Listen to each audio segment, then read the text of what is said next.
Bonjour à tous. Alors aujourd'hui, on va voir pourquoi est-ce que vous devez absolument intégrer une stratégie SEO en 2025 pour votre business. Alors pour ça, je vais vous l'illustrer par un schéma qui va être très simple, qui va justement vous montrer en fait le comportement des utilisateurs sur Internet de manière générale. Donc pour ça, on va commencer tout de suite. La première chose à savoir, ça va être qu'en fait, seulement 3% des gens sont prêts à acheter tout de suite. Donc c'est-à-dire que ces gens-là sont sur Internet pour acheter. Donc ça représente quand même relativement une petite minorité, effectivement, parce que tout le reste, en fait, ne va pas passer la carte directement. Donc ces 3%-là, le problème c'est que c'est là-dessus que tous vos concurrents sont en train de se battre. Ils sont en train de mener vraiment une guerre acharnée pour avoir le meilleur coût par lead, pour pouvoir signer le plus de clients directement. Mais le problème c'est qu'en fait, ces personnes-là, eh ben, ça va coûter effectivement beaucoup plus cher à les cibler directement. Ça va être le cas par exemple de quelqu'un qui recherche effectivement pour une serrure. Quand quelqu'un tape serrurier urgent, on sait que là, la personne a une intention d'achat extrêmement élevée. Le problème, c'est qu'il y a les autres pourcents. Et donc, on va décomposer ça en trois autres catégories. Alors, la deuxième catégorie, du coup, ce sera les gens qui sont en fait en mode collecte d'informations. Donc, ça représente approximativement 17% des gens. Donc là, en fait, c'est tout simplement des gens qui sont conscients, donc qui ont un problème et qui recherchent l'information directement sur Internet. Donc, par exemple, c'est les gens qui vont faire comment perdre du poids. Ça va être vraiment toute cette partie recherche-réflexion. Par exemple, quel est le meilleur pisciniste dans ma région? Ben, c'est des gens qui vont commencer à chercher, mais c'est pas pour autant qu'ils vont acheter tout de suite. Donc, ces personnes-là, on va surtout les avoir justement via le SEO, que ce soit via Google ou alors via Bing ou d'autres moteurs de recherche. Effectivement. Et on peut également aussi faire de la publicité dans ce cas-là, qui va être aussi de la publicité sur Google Ads. Même si, allez, vu que c'est pas des intentions d'achat directement, ça va plus être de la notoriété pour qu'on commence à connaître la marque.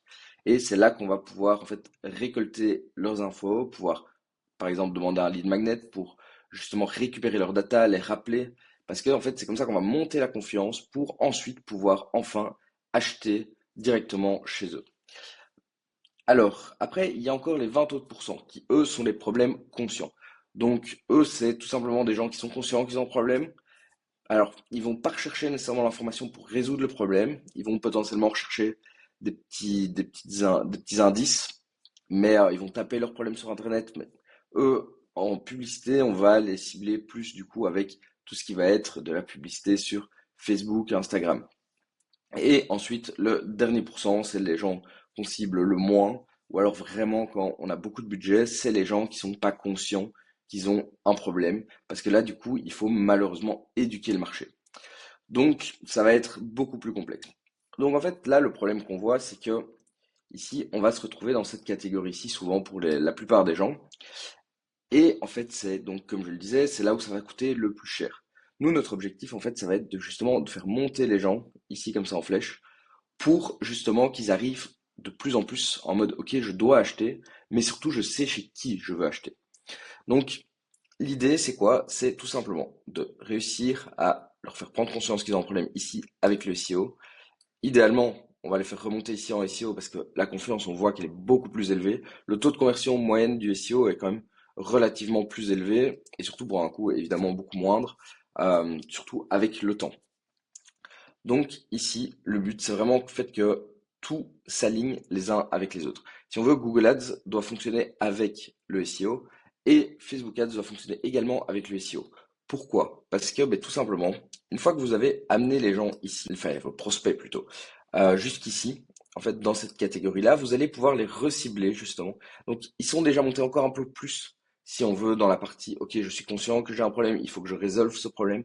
Et c'est à ce moment-là que vous allez réussir à diminuer vos coûts par lead de manière de plus en plus exponentielle et donc de les amener dans cette partie-là où on va les amener pour acheter tout de suite. Et à ce moment-là, ils vous auront connu assez longtemps pour vous faire confiance, pour travailler avec vous et donc vous envoyer enfin une demande de devis ou alors tout simplement de vous contacter ou même d'acheter directement sur votre site web.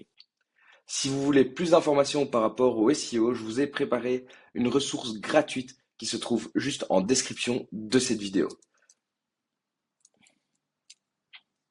Bonne journée à tous et à bientôt.